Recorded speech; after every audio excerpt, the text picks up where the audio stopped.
Good morning. I just wanted to take a minute to share some things with you about the Bible reading plan. First thing is I want to encourage everybody who is doing it. If you miss a day, don't worry about it. Don't try to catch up. If you miss a few days, just go on to the next days. You will get bogged down. You will stumble and fall and stop if you try to catch up. So just go on to the next day. And don't worry about it. Don't feel guilty. Just do it. Okay.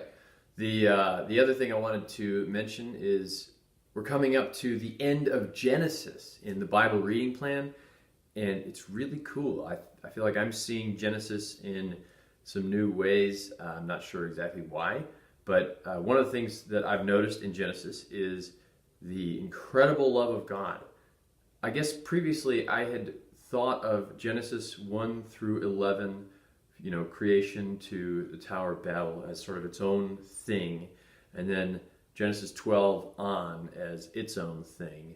And so, I read Genesis 1 through 11, and I saw a lot of love. I also saw a lot of what seemed like unnecessary judgment. This time around, I have been noticing that you can't read Genesis 1 through 11 without Genesis 12 and on, because if you only do that, then you're not going to understand how patient God was. I mean, when you think about the whole world leading up to the flood and the world leading up to Babel after the flood, it's so quick. All you hear is everybody went bad and God said, okay, done. Well, then when you put it into the perspective of how did God deal with individuals, you need to look at Abraham. Now, Abraham, God made a special covenant with Abraham, but this is the way that God deals with individuals. We haven't seen him really the way he relates to an individual person very much yet in Genesis 1 through 11, up until we get to Abraham.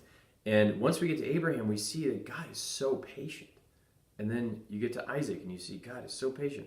I mean, God bears with this man as he deals with a lot of problems that he has, and as he tries to follow God, and God forgives him. God is so patient with him. It's amazing to me. So I hadn't seen that really as much before, but now it's helping me to read Genesis 1 through 11 better.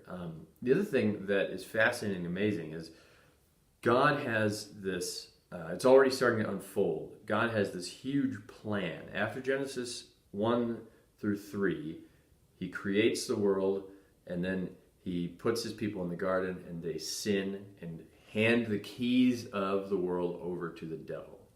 After that, you're thinking, what's God doing?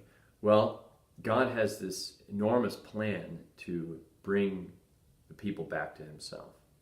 And that in and of itself is incredibly loving and patient. God wants to fill the world up again with his goodness and his love and his light, so that when we get to Revelation 21 and 22, it's all good, it's all love, and the devil is just gone. And so what we're seeing here is God's incredible work with his people at the very beginning. He starts with Abraham, and he gives promises to Abraham. He tests Abraham.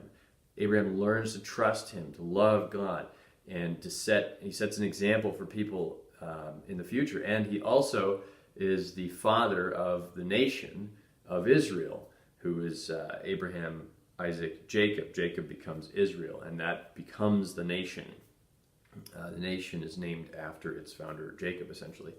And essentially what happens is God has plans to use this nation to bless the whole world. And I know we talk about this a lot, but it is really amazing to see how this works through Genesis quickly as we read it, this plan.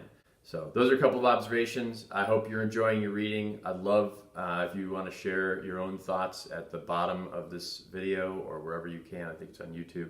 So God bless you guys, and I hope for a lot more insights.